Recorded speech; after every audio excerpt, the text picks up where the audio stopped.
Welcome to Down to Dunk. I'm your host, Andrew Schlecht. We're part of the Athletic Podcast Network. With me, as always, on Wednesdays, my good friend Alex Spears. Alex, what's up? Good morning. Good morning. And special guest, the leader of Dort Knox and a guy that sometimes is on the Ringer, Tyler Parker. Tyler, what's up? Hey, what's up, guys? Thanks for having me. So glad that you could join us. Welcome. Tyler, I wanted to start out. I just want you to give us your quick 30 seconds on your thoughts on the Thunder season. Let's just hear it. Okay. I guess start with Shai, right? Like you'd have to have been so pleasantly surprised at his. I was figuring on a leap, obviously, because he's just for usage sake, he's just going to have the ball in his hands a lot more. But he's just like skill-wise, he's gotten better. Off the bounce, he's gotten better. His handle's gotten tighter. Like he has that step back, at the ready pretty much whenever he needs it, which was not the case last year. He's getting those side steps and stuff now too. And I've just like I still don't think that he can be like the best guy on a team that's going to go win a title. Mm-hmm. But at this point, I do think he could be a really good number two for a team like that. And that's been great to watch. And then just like the effort, I mean, the effort is, for those of us wanting the team to lose, the effort is infuriating. It's like they're so consistently locked in that it's really been a pleasure to watch them. I have to keep reminding myself that like they are actually quite bad because they are fun to watch more often than not. Just because they do play hard and they share the ball. And they have guys who are skilled, who, can do some things like in the open floor. So I've been really excited by that. It makes me excited for Daigneault and what he can do as he gets more talent in the door. If he can get these guys, to buy in, in this type of situation, I'm stoked to see what he can do as, the talent pool starts to get a little bit better. But yeah, I do wish we were losing just a smidge more. Have you found yourself in the situation where they win and you're like, oh man, really should have lost that one? It's such a weird experience because like I will I mean when that Dort buzzer beater was in the air, I wanted it to go in so bad. Yeah. I was just like, that was the only thing on my mind was like, man, that would be awesome if he makes this. Yeah. And then it went through and I was so pumped for him. And, I like rode the high of that for 20 seconds. And then after that, I was like, these are the kind of games you need to lose. Come on. I'm joking kind of. It's, but there is like a weird, especially early in the season, like as it's progressed on, I've sort of been able to you can kind of put it out of your mind sometimes whenever you're watching, but early on, especially like watching games, you're like, golly, I wish this other team would have showed up. What are they doing? Right. Oh yeah. When you compare them to like a team like the Houston Rockets, who are just as bad as us. Like if you look at the advanced stats, we are 29th in offense. They're 27th. Right. We are 13th in defense. They're 9th in defense. But you watch that team, and they have a bunch of veterans who know how to give up, who know how to just like stop caring. And when you put together like a young team like the Oklahoma City Thunder have, and not just young, but like a lot of guys with chips on their shoulder, right? Like you get a totally different culture and environment compared to what we're watching in Houston right now. It's horrible. I hate it. I don't hate it. It's obviously great, right? Like it says so much about the organization and the way that they handle their business and the way that Daigneault and his staff go about things and just the type of guys that they're bringing in, right? Like, and they're having a blast. They seem to having a blast. They love each other. Yeah. They had a Dort pile. I mean, like they're stoked for each other when they win. Like, it's great. I just, when like the Cavs are doing it right. Like Yeah. they've got some young guys who are showing some flashes. Like, Sexland is fun, kind of. Like, I really like Garland, and I think Sexton is good. But, like, as a team, like, they're really bad, but they do have some things to look forward to. Like, we are really bad, and we have things to look forward to, but I'm getting more and more concerned that we're not going to get a top 5 pick in this draft. Now, obviously, the way that everything is logjam there in the middle, we lose 2 games and we're, down, near the bottom anyways. But there's so much uncertainty with all this COVID stuff and just in general, basketball injuries and things like that. You just like, I wish we were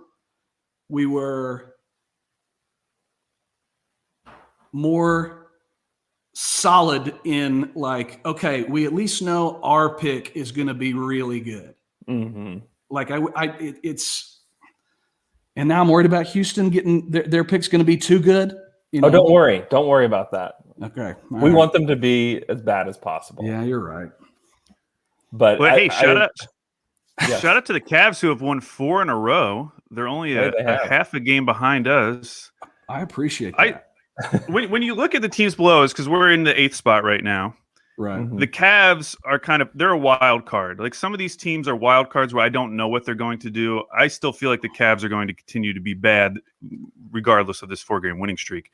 Right. The Wizards, man, they got that 1-week bump from the Wheel of Fandom and have just completely fallen apart. Lost their last 2 games, but I still have faith that the Wizards are going to be pushing the rest of the season. Yeah. So like they're gonna jump up. The Kings terrified of. Kings I'm could really fire worried. Luke Walton tomorrow, and it wouldn't be shocking. And then they're gonna they shut down Fox or something like that. And whatever. Hopefully like Halliburton's like even way better than like all the super smart NBA people think he is, and he can keep them competitive and winning some games. But yeah, I just like the Thunder. I mean, I've heard y'all say it and guys on the Dream Team pod say it, but like even when we have 8 guys, it's just like they're just always going to show up, and it doesn't matter if they're down 20, they're still going to keep playing. And maybe because of the way they just got destroyed by, my mind's not working, it was the Nuggets the other night, I think. That like maybe that says like, okay, teams are finally realizing now like we can't let off the gas. We have to just like stay pushing the whole time, and we can't let up against these guys just because we didn't know Kenrich Williams could do all this stuff. Right. Like, and so hopefully that's the message is getting around. But yeah, it's all like mixed emotions, right? I love seeing how Dort has improved, and I love seeing like that Williams is way more than we thought he was, and Maladon has already become what he's become. These are all like exciting developments, you know what I mean? Right. And it's incredibly conflicting because it is a lovable team, but that they're not good enough. No. You want them to get another good player. And the only way to get that good player here is to lose, but you don't want them to lose, but you do want them to lose. Like that's I keep thinking about like, because one of my best friends is a big Mavs fan, and they get Luka, and it's like they have the golden boy, they have the number 1 guy on a title team, they're good to go, but he made them too good too quick. Mm-hmm. And Porzingis just either isn't ever going to be there or just isn't there yet because of injuries or whatever, and maybe he can put it together or not, but it feels like they needed to be pretty bad for 1 more year. Yep. To get another guy in there to kind of provide some support, but Luka made them too good. My fear is that Shai is not that. He's not as good as Luka, obviously, but that he's made us just a little bit too good to where we're not going to get that. No, does it make sense at all what I'm saying? Yeah, it does. And I just wonder what extreme measures Sam Presti will go to make sure that we get there. Because I don't think a Shai-led team with just some dudes around him is going to get them where they want to go. Not to a ring. I mean, it could, I mean, Shai's been so impressive and surprising this year. Who knows what his ceiling is at this point? I have no idea. I mean, I think he can get even his body can clearly handle more muscle, it seems like. Mm-hmm. And he's already got guys bouncing off of him. And I think that will keep happening, but I just don't ever see him being the best guy on a title team. And that's what I guess it depends on what you want. If you just want to, if you want to be the Pacers, okay. But it'd be great to be something better than that. Yeah. I could see him though, if there was a team where he's playing the Chris Paul role, and then you have a Devin Booker type character who is the quote unquote star, who is the high scorer on the team, but everyone kind of knows the other guy is really the straw that stirs the drink. Right. And I feel like Shai could have that type of role on a championship team where we all know, the fan base knows, he's actually our best player. Right, but the other player, whoever that is, gets all the acclaim, Sure. That makes that makes total sense. So shift gears to the Houston Rockets, who play the Nets tonight, which should be a very interesting matchup. Tillman Fertitta said that they are going to retire James Harden's number. And tonight, this got a response. Wait, it really is going to be tonight? No. Oh, dear. No. See, that would have been unbelievable. That move would have been hilarious, by the way. It's we want to block any sort of just venom with a jersey retirement tonight. Because are they letting fans in there? Yeah. Oh yeah. Yeah. There's fans in Houston. Yeah. So there's all sorts of weirdness going on. But I just wanted to touch on one tweet, and we actually refused to tell Tyler what the tweet was before we started the show because I wanted a live reaction. So Rich Kleiman, who is Kevin Durant's business partner now. He's not really even his agent anymore. He's their business partners. Right. So he tweeted after this Tillman Fertitta quote hit the internet, he tweeted, "So dope. They didn't take it personal, realized it's just business, and quickly gave him his flowers. ... Extraordinary. What a loser. So dope. I mean, I don't spend my time looking at pictures of Rich Kleiman on the internet, but I feel like every picture of him on the internet I've ever seen, he's wearing ripped jeans. I don't know what to do with him. Remember when, speaking of the game when Durant first came back, I think it was in that game when he got into it with when him and Dre went head to head, and then was that when Durant high-fived Kleiman when Kleiman was sitting courtside and they high-fived each other? Gosh, I think that's right. And I just remember thinking what a weird partnership that is. Once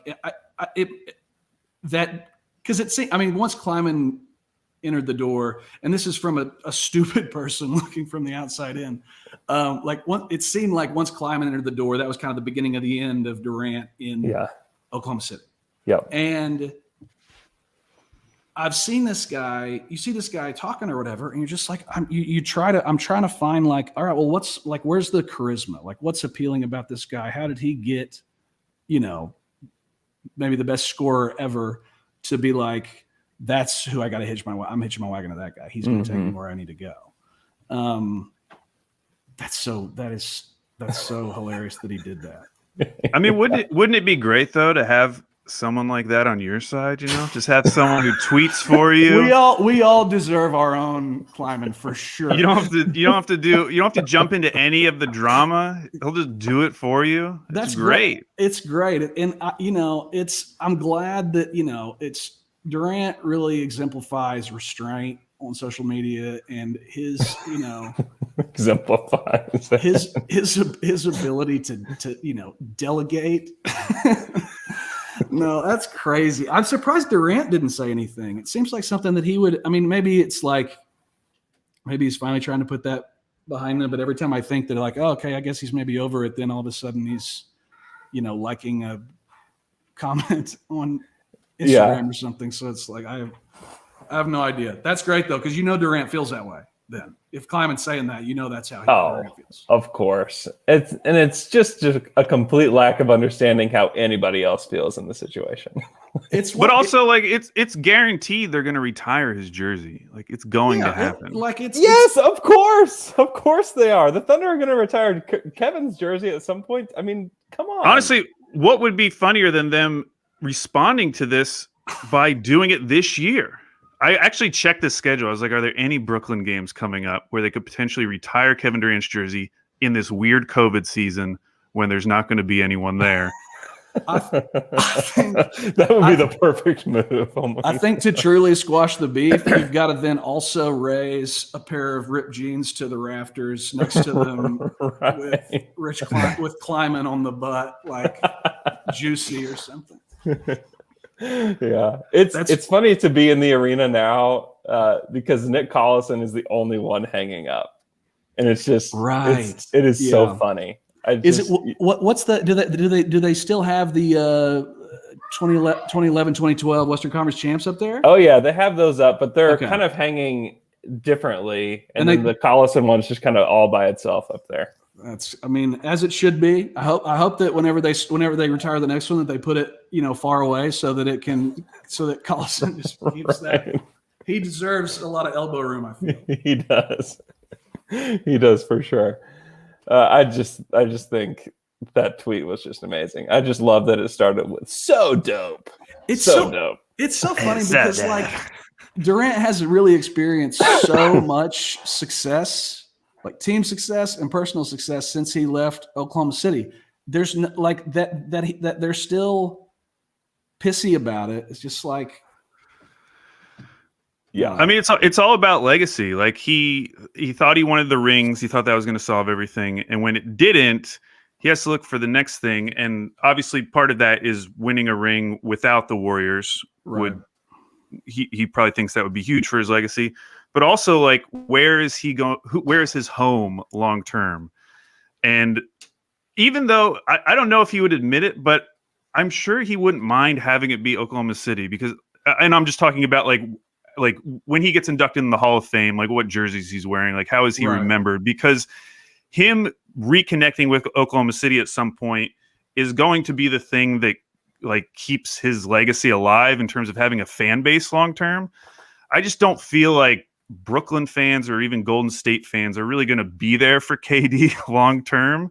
It doesn't feel that way right now. Maybe Brooklyn wins a couple championships and it's amazing and he retires there and it ends up being this huge thing.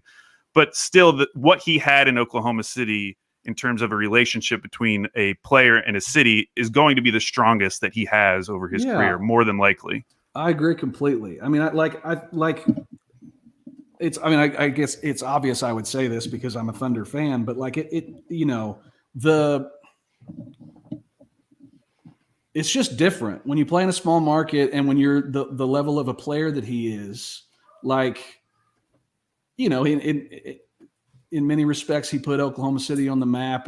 Like globally speaking and stuff like that. Like a guy like that. Could have he wins one title, he's a god, right? Mm-hmm. Like he probably would have been if he never did, in terms of Oklahoma City at least. Mm-hmm. But yeah, I just remember like when the Warriors won that first one in 2017, like just kind of seeing him playing and stuff. Like obviously he played so well in the playoffs and outplayed LeBron in many respects in the finals and stuff, but there was something like, not like totally joyless about it, but just kind of, it just seemed like he wasn't really enjoying it. Like, there was that one clip that was like going around on TMZ or something like that of two dudes outside of their hotel in Cleveland, like calling him like, I forget it was like, if they were calling him like booty or something like that, but it was like, he got mad at him and like came at him. And this was like after they had like, I think they were a game away from winning the series or something like that. I remember he hit a big shot at one point, and it wasn't like sometimes guys hit those big shots and they get that real serious face, kind of like, sort of thing. And it wasn't like that. It was almost sort of like empty, just sort of like he was trying to like do like a "this is what I do" type of face, but it didn't seem like it was actually that. Yeah. And it's just like, success isn't like love. Like he's not going to have, he's just not going to have with, I even think if he won a couple titles in Brooklyn, like it's just not going to be the same as as the feelings that at least we had for him here, just because we got to see him grow up, right? We got to see all the failures. We were, very invested during those years when people said that it probably wasn't going to work and stuff like that. And so if it just sort of like that, makes you want to protect your guy that's, on your team or whatever. And so you start to love him more because no, you guys are going to be wrong about him, know? And yeah, I still can't get over that Kleiman tweet. That's crazy that he did that. It's crazy. We'll be right back after this break. And after the break, I'm going to talk about something that I only care moderately about. And we're back from that break, and we're going to talk about the All-Star Weekend. Something that I cared a lot about whenever I was probably 14. Really, really cared. Really thought that I really thought the dunk contest meant something until a guy named Fred Jones won it. And then I was like, Who is that? Yeah. He won it? What does that mean for him? What does it mean for his career? Oh, nothing? Oh, no. What is this? So the contestants are Anthony Simons, Cassius Stanley, and Obi Toppin. One, I just want to hear a number from each of you. How many dunks have you seen from all three of those guys combined this season? One last night, I had the Knicks Spurs on, and Obi did have a nice little throwdown. Okay, and I had heard that Obi Toppin was a great dunker, so I think he's a good selection.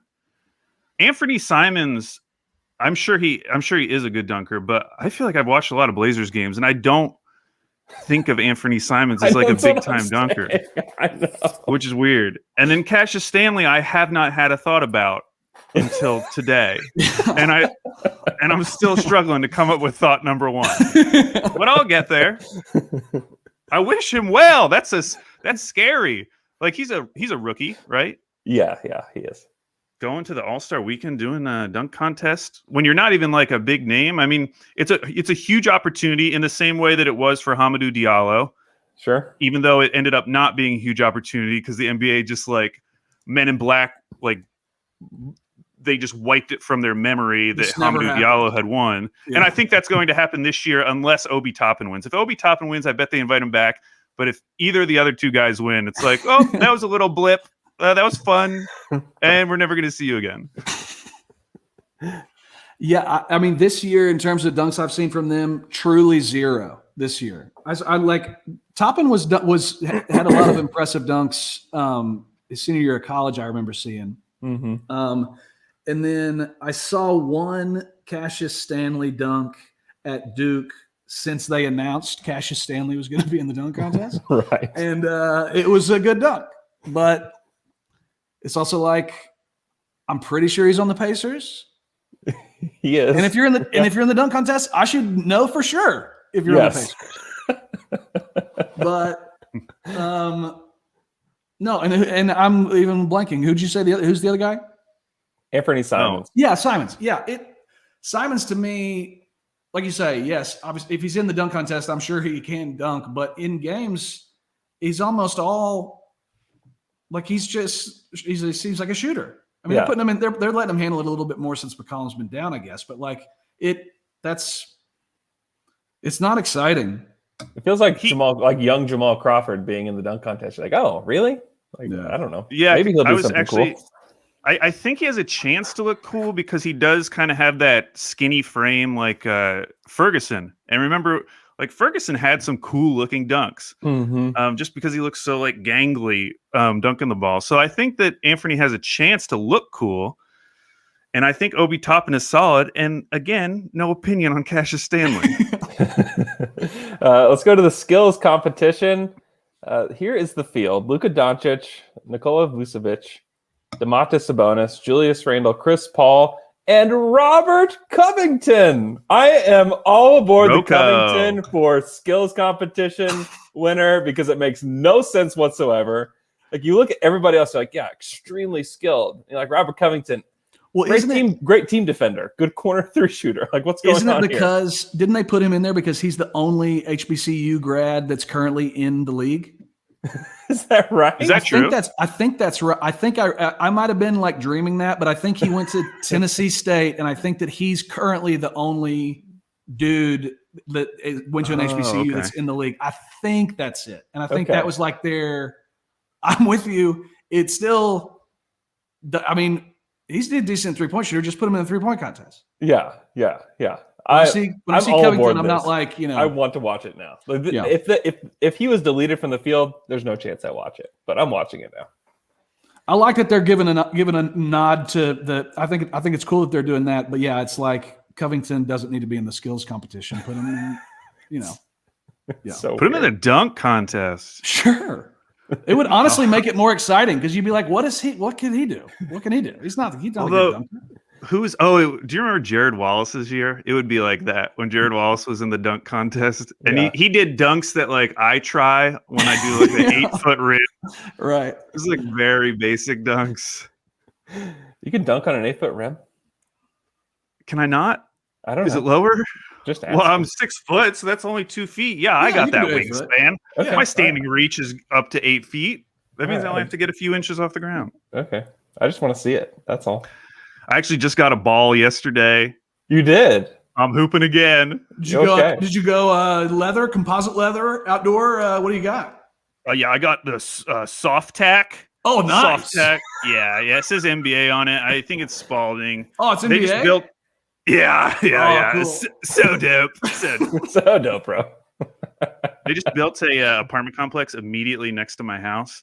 So there's all these windows lining my little basketball court. So there's a ton more pressure than when I played like a year ago. That would honestly make me play less. Yeah. Like yesterday, I missed 5 in a row, and I purposely threw it over the fence so that I could stop playing. I would feel went back into the house. I would feel the need to like acknowledge, like sometimes when I like slip on the ice in public, I feel the need, even if I don't know that anyone is, even if I like look around and I don't feel that anyone has seen.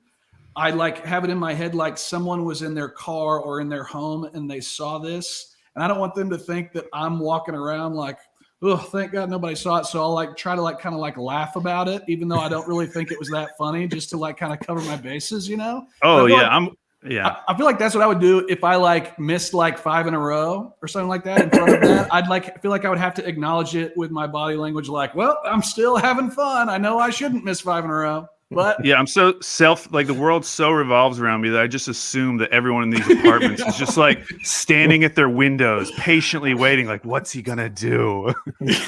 I guess that is no one cares. Egotistical of me. But yeah. I'm sure people are looking out of their house, they're like, oh, that guy looks really interesting. I'll watch him.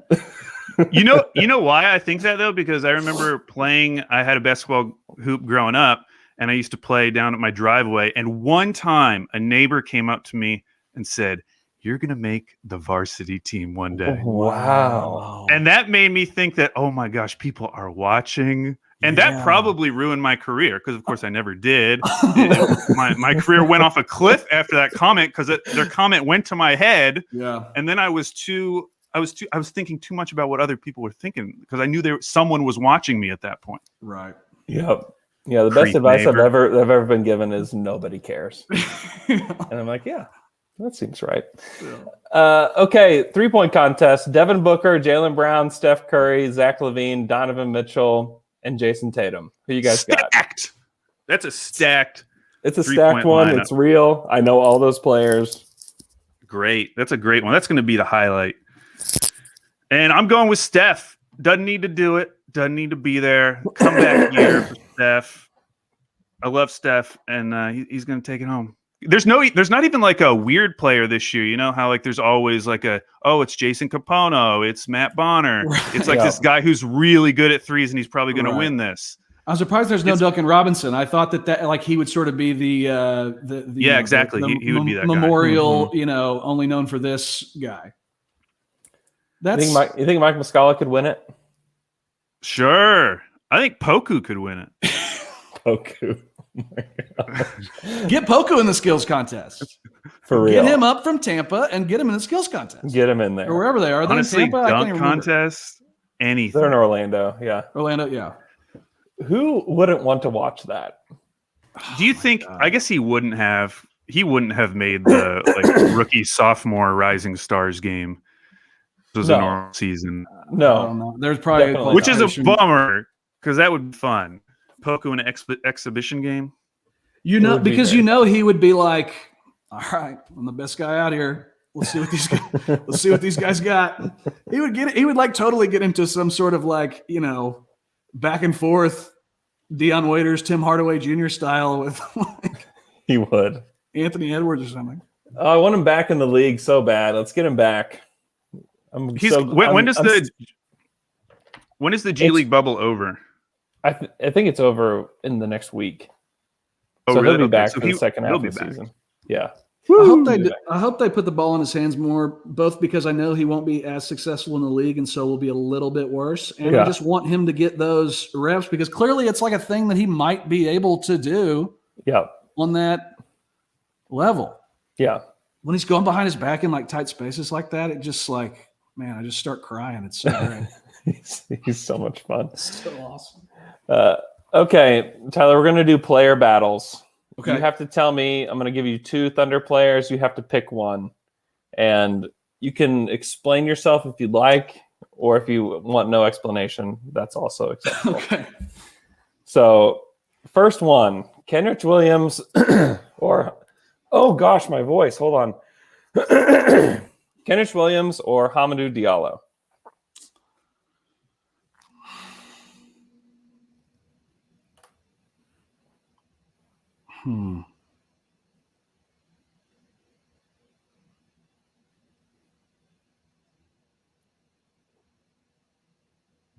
I think Hami. Okay. I think if you switch the amount of time that they had been within the in the organization, if you changed it, it might then be Kenrich. Yeah. Because I don't know if I've ever thought about anything as long as you just thought about Hamidou Diallo versus Kenrich Williams. Hey man, I want you. Like the biggest decision I thought my internet life. shut down. I'm considering the question. I take this stuff serious. I honestly love Kenrich, and like when he's like initiating the offense, when they have those weird like too many forwards lineups out there, like it is honestly kind of awesome to me, and he seems like weirdly decent at it. Yeah. But I just didn't think Hami was gonna. I thought he could stick, but not as like what he's becoming. Mm-hmm. That his handle has gotten so much tighter this year. Seems like a total game changer for him. And I think that just sort of is like, that feels like a big thing for young guys. Like the better their handle gets, like that's kind of when the leaps happen. It feels like, but I don't know. I've been impressed with him. Same as anybody else. I wish he'd cut out, the mid-range pull-ups and stuff, but he just like, he's so like weirdly steady. Like it's, it is like, and I think like confidence is a skill the same way like effort is a skill, and he's super dupe. Like he's not afraid. Yep. And he still carries himself like a big time high school recruit and like a guy who went to Kentucky. And I think that is like, I think that's a good energy to have around whenever it's whenever he's playing well, whenever he's like handling his business and stuff like that. I think that's a good thing to have, especially in a small market on, a team that is younger. I've been impressed with him, but it's not, picking him is not, Kenrich, I know you're listening. I do apologize. Next one, Isaiah Roby or Mike Muscala? I think I got to go Roby just because Muscala costing us that pick last year. No,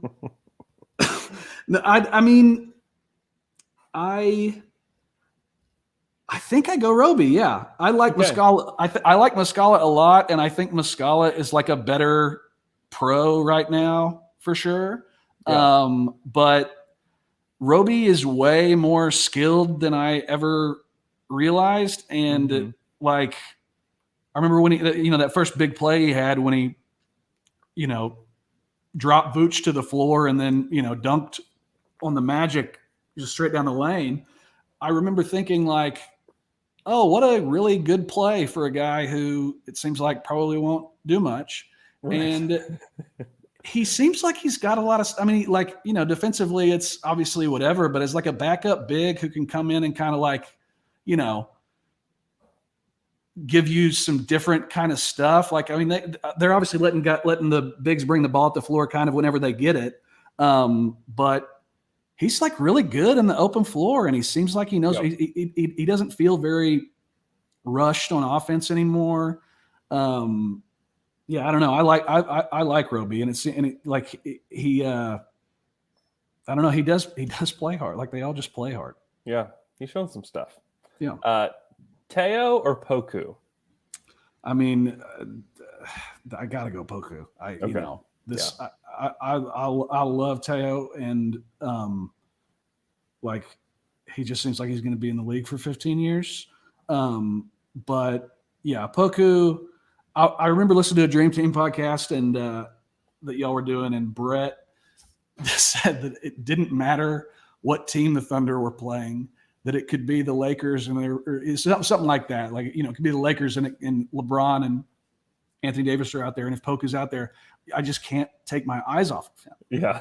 He's all I want to watch. Like it's, I think because the confidence is so staggering for someone who has experienced such little success, but you can see like the crazy skill set that got him drafted where he got drafted. It just sort of, I'm totally infatuated with him. I hope so badly, like all the flashes are real. Obviously because it would be incredible for the Thunder, but also just because I think he would be such a fun guy to have in the league. Oh, yeah. He seems totally unaware in an amazing way.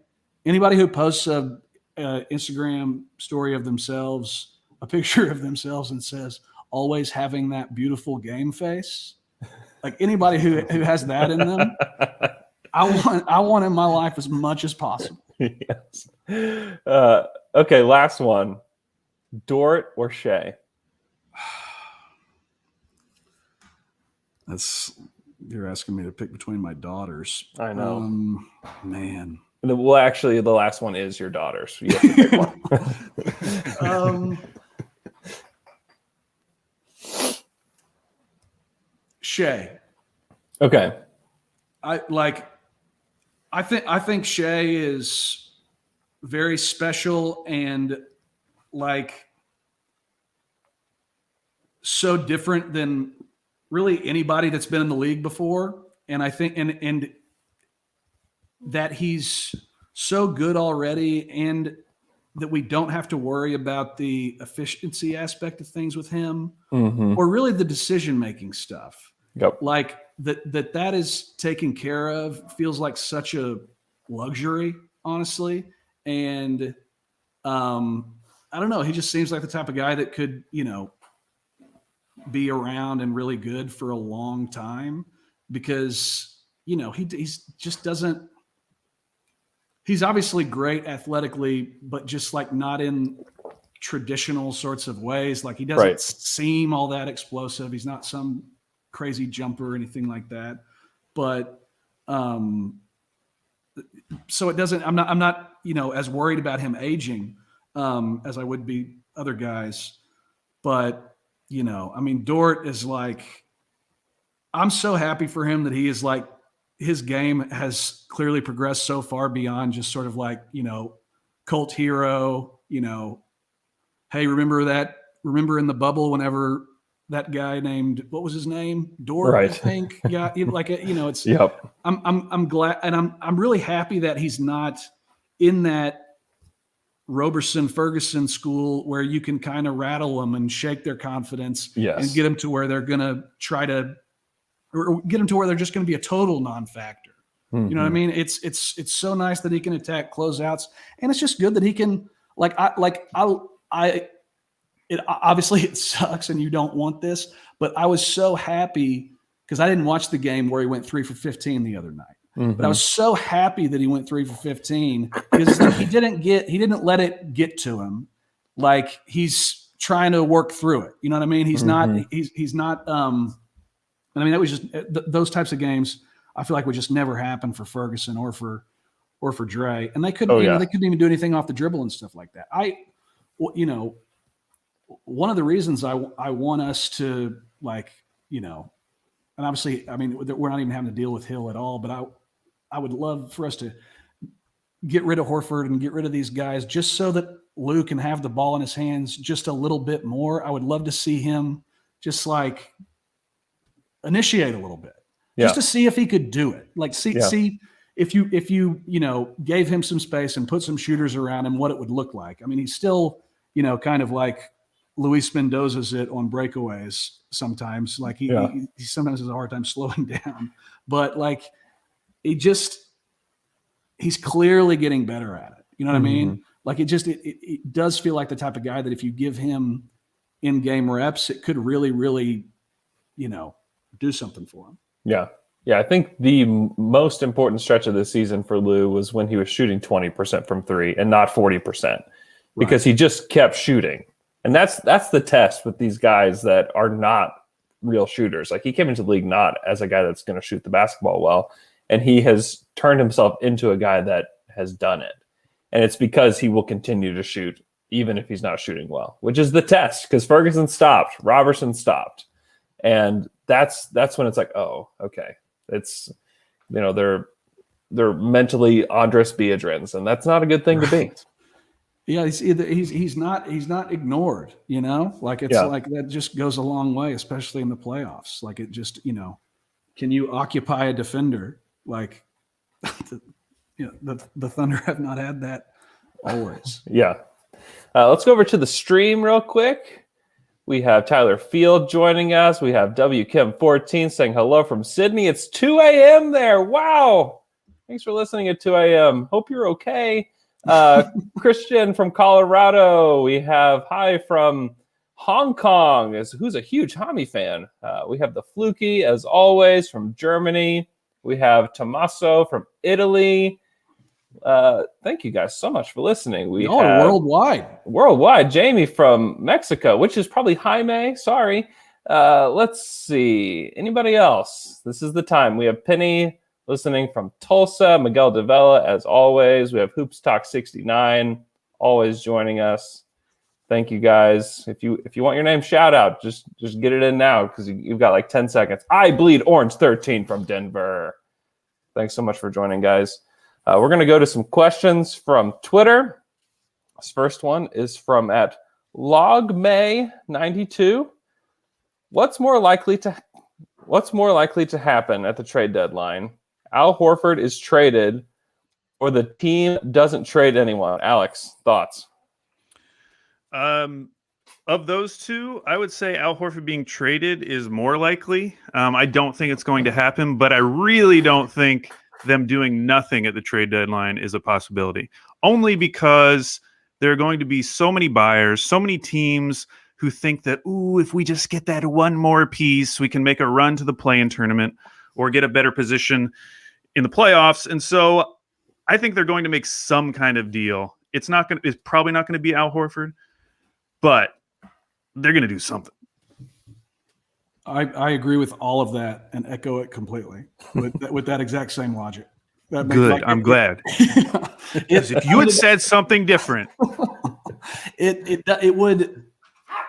I also don't think that they'll trade Horford, but if they did nothing, that would just I just don't even think it'd make any sense. It would be a bad thing for the organization. Yeah.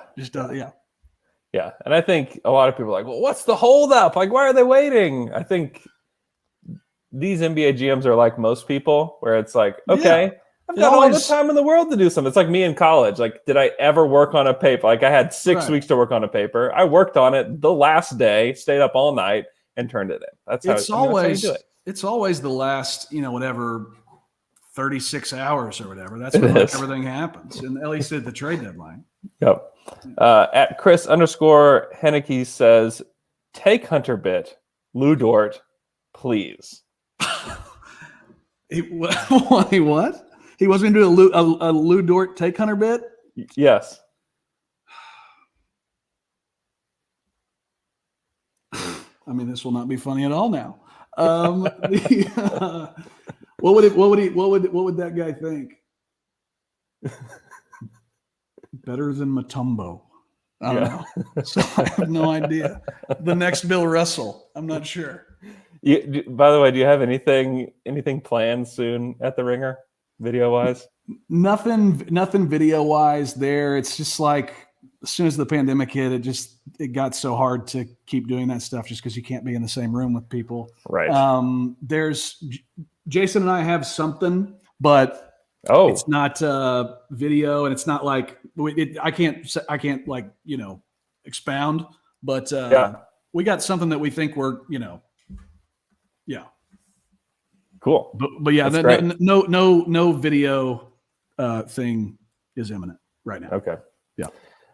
From at Wave Poppy Dawn. I think that's how you say it.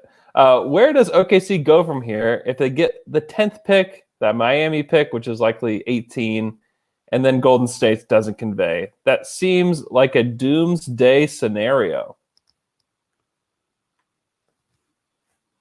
Can you read that again? Yeah. So let's say their pick situation ends up being OKC's 10th pick, then Houston's pick is in the top 4, so they don't get it.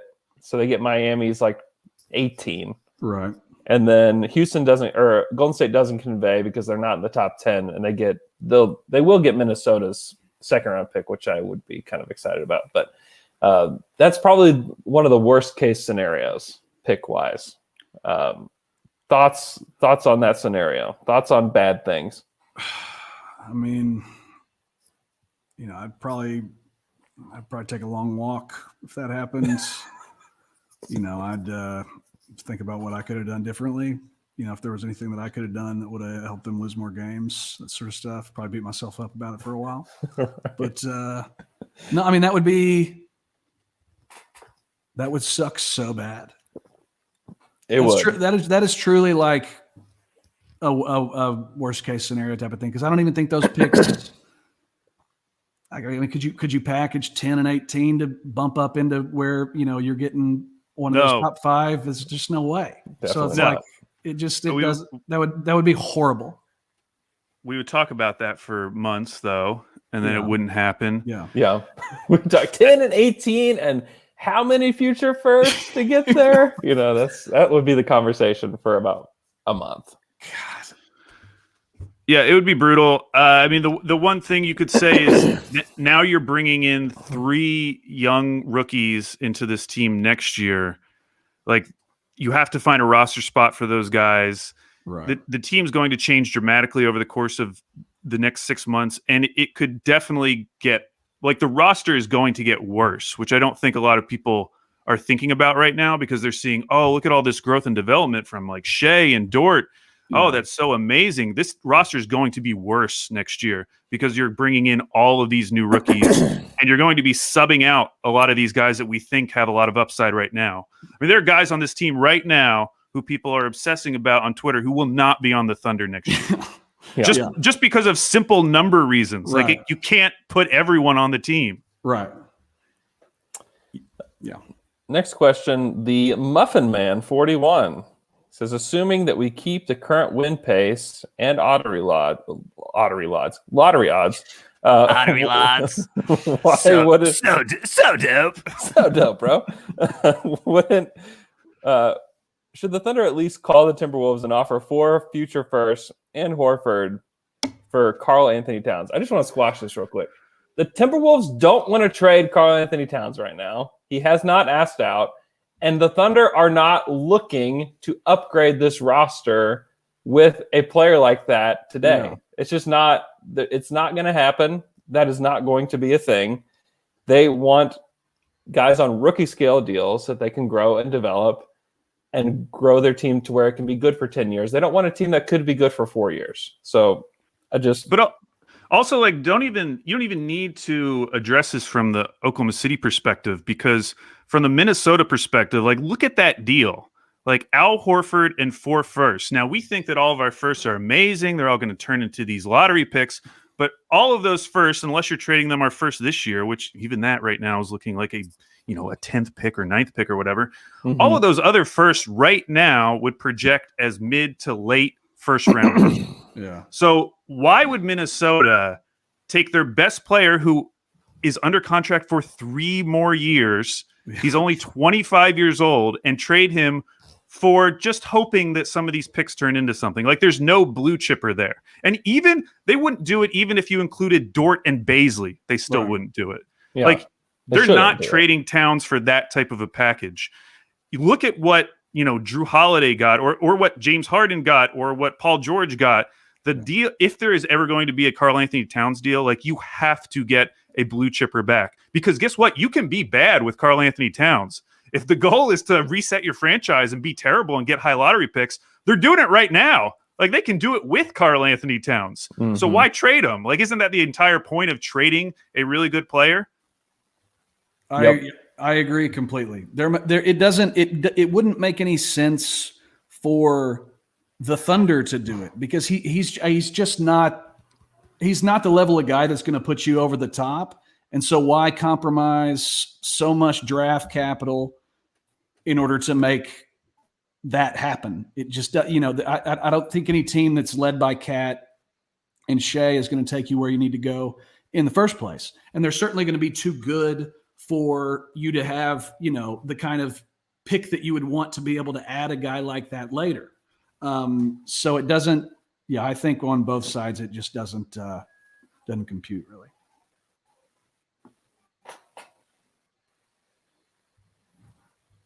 Did I freeze? I think it's Andrew. I think we're back. Okay. He's back. It is me. I honestly think it's because my wife just used the microwave. Whoa. I think that's why. I think that's what's happening. They're not going to trade for Towns. That's just not going to happen. So we can go ahead and we can put away the Towns stuff. Let's just put it away. So it's not going to happen. Okay. Next question is from Andrew Eiler, Andrew_Eiler on Twitter. I still haven't figured out how to pronounce the coach's name. Tips. Is it Dag like bag, or is it Daig like Wisconsin saying bag? I always thought it was Daigneault. Yeah. It's Daigneault, right? So Daig. It's definitely Daig. Yeah. Okay. It's definitely Daig. Yeah. The Thunder broadcast is leading people in so many different places with regards to pronunciation right now. Shai Gilgeous? That it is very confusing. Shai Gilgeous. What do they call him? Daigneault. Daigneault. I've heard Daigneault is I've heard that pronounced like that. It's just could not be more wrong. So Daigneault is the way that it's pronounced. It does feel like Daigneault. Wait, you just said Daig. You just say Daig? Daigneault. Say it again, Andrew. So what? Daigneault. Now you're saying that sounds like D-E-G. Daigneault. Daigneault. I was thinking Daigneault. No, not Dag. That's not Dag. I thought it was Daigneault. No, I said Daigneault. Dag. Okay, we're saying the same thing. Yep. I think we have this settled. At OKC Myth wants to know, if you had to choose 5 NBA podcasters to make an NBA podcasting all-star team, who would make it? And who, more importantly, is getting snubbed? You have to snub so many people because there are hundreds of basketball podcasts. I thought about There this. Some. I thought about because you need a good host. You need a good host, someone to just keep things moving. So I went with Jay Skeets. I think Jay Skeets is a great host. You want someone. You need an insider. Yep. You need someone who insiders / X's and O's guys. I had to go with Zach Lowe. You can't have an all-star team without Zach Lowe. You have to have someone who brings some controversy and who can talk about other topics like basketball adjacent, which is why I'm bringing in Ethan Sherwood-Strauss. Okay. Then you got to have some comedic relief, but also someone who can still talk basketball. So I'm bringing Lee Ellis from the No Dunks. Okay. Good call. So we got Skeets, Lowe, Ethan Sherwood-Strauss, and Lee Ellis. And then for my fifth one, I mean, is there anything I'm missing? Like something I definitely need to fill? I did think about David Thorpe because I used to really enjoy listening to David Thorpe's podcasts. Thorpe. I like that. And then, just having like a really, like someone who's really consistent, like a Dave DeFore. I could see putting Dave in there. There's a lot of other options. I don't know if I should go too wild card because I already brought in Lee Ellis. I feel like Lee's my big wild card there. So is there anything you think I'm missing from my team for that fifth spot?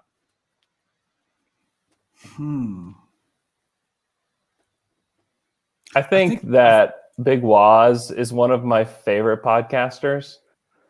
I have a hard time imagining all five of these guys on one show because it's impossible. Yeah, it would be hard to do. Yes, there'd be a lot of people trying Waz to lead. Is definitely one. Yes, that is true. I need more supporting actors because I chose too many role players. Leading men. Yeah, you need a sniper, a guy that comes in, he's just waiting in the wings, he lets everybody else get their shots off, and then every now and again, he comes in. Oh, the L-Man. L-Man. L-Man only says one thing a pod. That's perfect. Yeah. Not about basketball. That's why he works on the Friday podcast, because he doesn't have a lot to say about basketball. Sometimes he does, but he'll just come in with like an Arby's take, just like right when we need it, and like that's just how it works. You need that. Yes. I think that's good. I think that makes sense. Anybody else? Any other snubs? I think Zach Harper is definitely snubbed. He's a really good podcaster. But yeah, I think it's a solid list.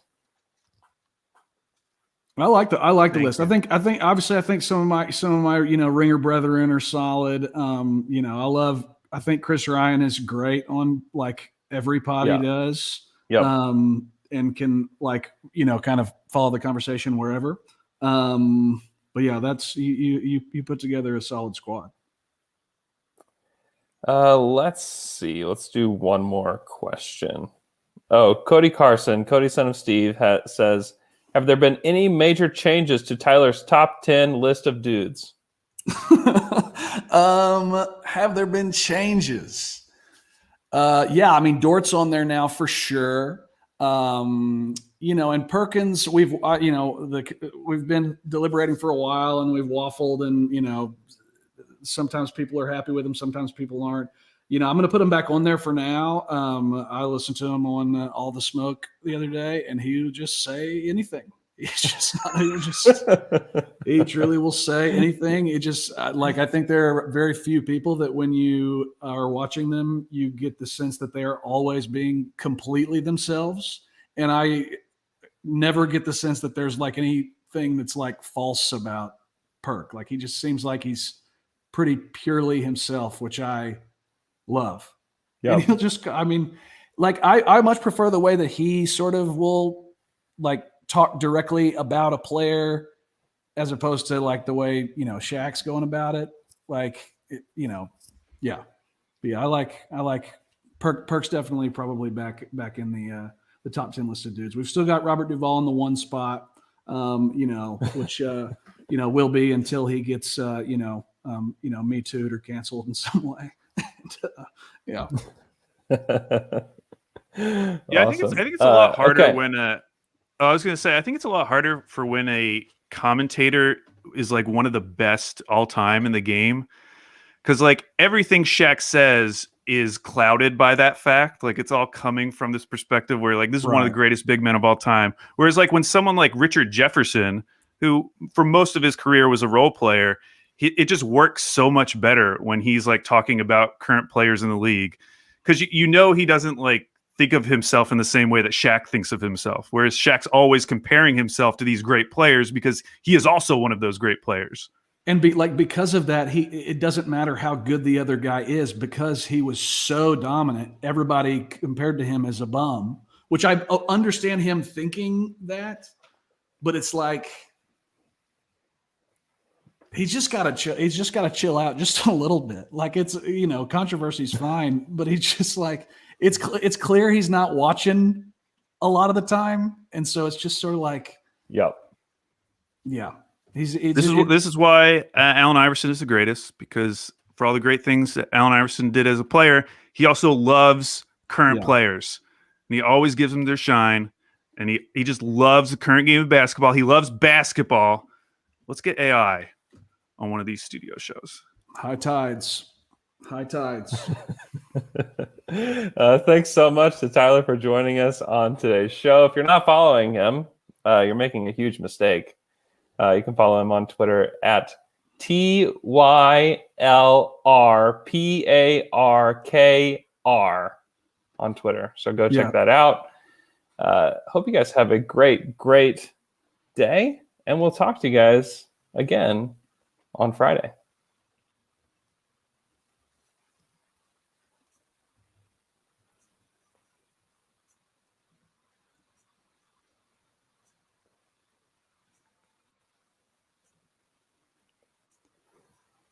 I love that he has the mask hanging out of his back pocket.